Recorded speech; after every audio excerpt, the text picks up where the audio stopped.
A lot of my clients are men in their late 20s, in their 30s, who are still single. And around this time, they're looking to settle down. They're looking to find a woman to date. And to be honest with you, if you're around this age, you should not be engaging in hookup culture, in casual sex, because you are just wasting your time. You should be finding the mother of your children, the queen to your kingdom, and your ride or die. And while choosing a woman who has some children might seem like a very noble thing to do, and can in fact be a noble thing to do, usually there are many considerations to take into account so that you don't make the biggest mistake of your life.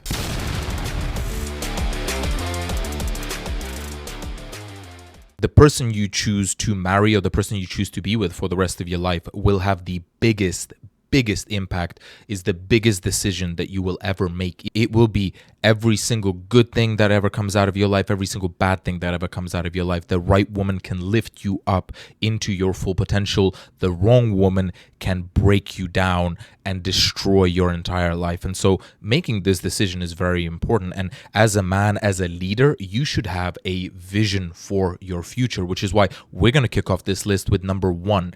What is your vision for your future family, for your legacy? What are you trying to create? Are you trying to create a strong family that is tightly knit together, where everybody is helping each other out and finances are flowing, everybody trusts each other entirely, there's no outside people, right? Or are you going to build your house on a weak foundation?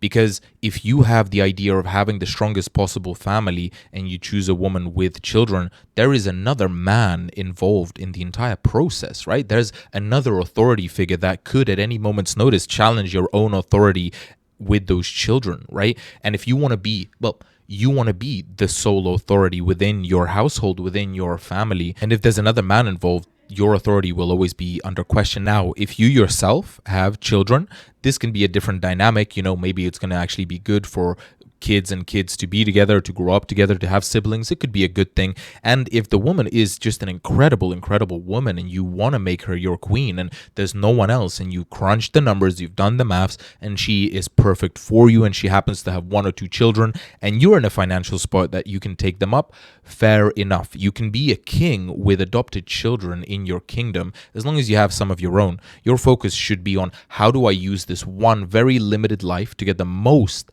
out of my life, as well as to create the strongest possible legacy for my future generations, for my future iterations. And it's just plain facts that having a woman with no kids and having kids with her and creating that super strong nuclear family structure is just going to be a much better option for most men.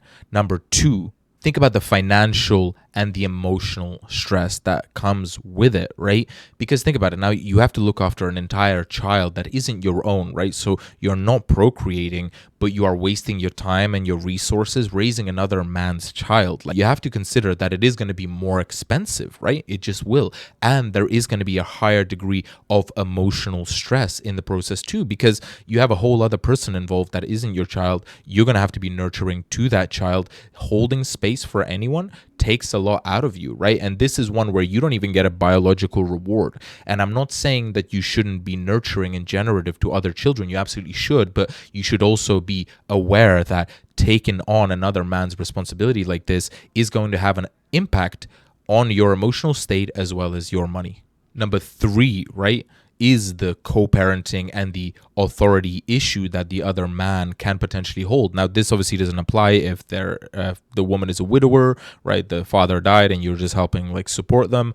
That's understandable. But if the guy is still in the picture, chances are he's a piece of shit, because usually if you're a really good guy, you don't break up with your woman. You guys stay together, you guys form strong family bonds.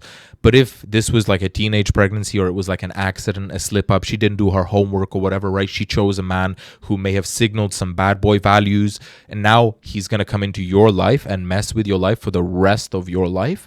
That is a recipe for disaster. So really just think about that, who is the other person that is now permanently in your family? Who is the other man that is going to be able to come in here and potentially disrupt things for you, right? Do you really want to deal with that for the rest of your life? Or do you want to make a proper decision now and not have to deal with those things later at all? Think about it now, really. That's what's so important about this. This is why I'm giving you all of these considerations, because I'm not saying don't do it. I'm just saying you better have thought about this. Number four, the bond that she has with her children, right? Because think about it. You're not related to those kids at all, and she is attached to those children deeply, and she will nurture them and take care of them. And this happens with families in general, right? When you have a child of your own, your wife will now focus on the child more and tend to the child's emotional needs, and men tend to feel very neglected in this period of time. Now imagine if that's happening and that's not even your child. You have to appreciate that a big part of her attention, a big part of her emotional wellness will be attached to this child, which has no bearing to you. She will always choose the child's well-being over yours, and you no longer have the role as the supreme authority in the household, because you could always be undermined by this very idea. Now, if the child is yours, it becomes a totally different dynamic. You both want the exact same thing that's best for the child. She has to respect you. You are the child's father, right? It's an automatic authority. So really consider that with this dynamic, is that she is bonded to that child forever, and you will always be second to that child, and that child is not even yours. And so if it was yours, it's understandable, but another consideration to keep in mind. Number five, the woman's character and past decisions. So you got to also think about this. Every single person's actions have consequences, and somebody's actions and their consequences of these actions can give you a lot of information about a person's deeper psychic state. So if you think about it, a woman who has a child from another man, it could show that she is a risk taker. She obviously didn't use protection or, no contraception or anything like that. And she let a man do something like that to her. She was in a loving relationship with that guy. And now she has a child with him. She decided to have a child with this guy, didn't take any precautions. And that guy is probably a piece of shit, like I said, because they're not together anymore. And so she has a bad judgment. She has bad judgment in men. She makes bad decisions in life, right? This could show like an insecure relationship pattern or an avoidant relationship pattern, or just other trauma from past relationships, from her childhood. This can indicate to you that there are deeper neuroses at play, and you should be really, really careful with this, because women who go into promiscuity, they tend to be the ones who are left alone as single mothers, right? Because they are being promiscuous. They're not being serious. They're not guarding their body. They're not respecting their body from other men. Like, a woman, before doing anything like that, should take necessary precautions. And I mean, I do understand one night stands happen, condoms do rip. I get it. I'm not judging anybody for it. All I'm doing is I'm giving you the considerations that you need to really make the best possible decision with your time, with your life. You have one life and you're going to die at the end of it. Why make it worse for you? Make it the best possible life you can, and consider this. It could be a judgment of her character. Number six, the king archetype. You got to also understand that for you to be a king, you must be generative. And having another man's child is extremely generative. It is a very good moral thing to do, to raise that child like your own, because it's not the child's fault in any way. That child still deserves a nurturing upbringing. That child had no influence on the decisions made by the father or the mother, and they still deserve love. And to be a generative man, you are not selective with your generativity. You are supportive of everybody, and you want everybody to do well. And if you're in a financial position where you can do that, there is no reason that you shouldn't do that. Think about all the karma that would accumulate for you, right? You'd be cleansing past terrible karma. And if you want to really be a king, think about people like Genghis Khan. Think about people like emperors and things like that. They all had a bunch of adopted children that weren't their own, right? But they still supported them and raised them as their own.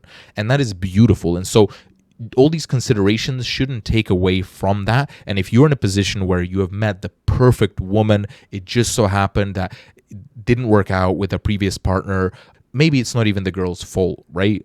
Say it isn't her fault. Say she's an incredible person, or say she's healed and changed from that experience, and she's going to be an amazing mother to your children. She's going to be an amazing wife. There's no reason that you shouldn't choose her. And don't let this deter you. But in a world where we have 8 billion people, you have access to women who are single, who are healthy, who don't have children, who would make an incredible wife, an incredible mother. And that if you just took took a tiny deviation, instead of going for that single mother and you went for that woman, your life could be exponentially way better. So something to consider. And finally, last consideration, number 7, are there better alternatives? Because usually, yes, there are, right? You can go out there and you can find yourself, if you're like 35, you could find yourself a 27-year-old, 28-year-old mature woman, right? Who's done work on herself, who is a healthy person, who is just ready for children now. And she wants somebody who's more of a dominant, assertive, guiding, developed figure. So she's going for an older man, which is a tale as old as time itself. It happens all the time. And now you're in that position. Why not go for it? It will just create a much better situation. And usually women who have children are more often than not in their 30s, right? Single moms are usually in their 30s. Women in their 30s are just not as fertile. They're not as healthy. They're not going to be able to recover from pregnancy as well as women in their 20s. And you have access to that. Why wouldn't you spend a little bit more time, a little bit more effort, and actually choose your ride or die partner to be the best possible premeditated version of your dreams?